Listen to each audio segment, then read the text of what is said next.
วัสดีครับสวัสดีตอนเช้าวันนี้ก็วันที่29วันเสาร์นะฮะพบกันที่ ในช่วงเวลา7 โมง 10 นาที7 โมงตอนเช้า10 นาทีครับวันนี้ก็จะเพิ่งตื่นมานะครับผมเพิ่งนอนตื่นมาตอนนี้อาบ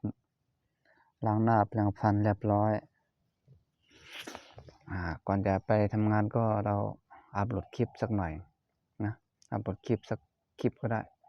วันนี้ก็ตื่นเช้ามานิดหนึ่งก็พอมีเวลานะครับเนาะพอมีเวลาอัปโหลดคลิปอยู่อยากให้ทุกคนนั้นตื่นเช้ามาอัปโหลดคลิปวิดีโอก็ไม่ว่าจะเป็นตอนไหนก็ดีนะฮะนะก็นอนตื่นมาก็สภาพคนก็จะเป็นแบบนี้หน้าแห้งๆคำๆหน่อยหนึ่งช่วงนี้ก็หนาวนะครับนะหนาวครับช่วงนี้ตะวันกำลังจะออกนะฮะตรงที่เหลืองๆนี่นะตรงนี้นะกลางวันตะวันจะกำลังส่องขึ้นมาเพราะว่า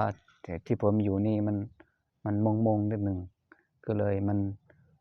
ออกช้ามันออกแดดช้าเนาะนะฮะมันหนาวขนาดนี้นะใช่ไหมดูสินะฮะอายปากก็ออกมาข้างรู้สึกว่ามันหนาวนะครับอีก3 วัน4 วันก็มันก็คงหนาวครับไม่รู้ว่ามันจะหนาวถึงวันที่เท่าไหร่ครับนะตรงนี้ก็จริงๆช่วงนี้มันยังไม่ถึงหน้าหนาวนะเดือนพฤศจิกายนเนี่ยนะอย่างปีที่แล้วมันก็ยังไม่หนาวนะครับพอยังมีฝนตกบางพื้นที่ก็บางเล็กน้อยมันจะไปหนาวตอนเดือนธันวานั่นแหละนะฮะอย่างอะไรปีที่แล้วนะก็ปีนี้ก็อาจจะหนาวเร็วนิดหนึ่งบางที่บางแห่งก็อาจจะหนาว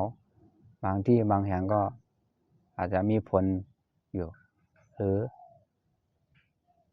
หนาวนะฮะ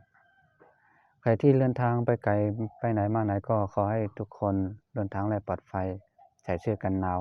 ใส่หมวกกันน็อกนะฮะใส่ถุงมือมันหนาวนะฮะนะบางช่วงอย่างที่เชียงใหม่ก็หนาวนะฮะช่วงนี้ก็หนาวจริงๆนะก็จะมีประมาณนี้นะครับตอนเช้าอัปโหลดคลิปวิดีโอตอนเช้าสวัสดีครับ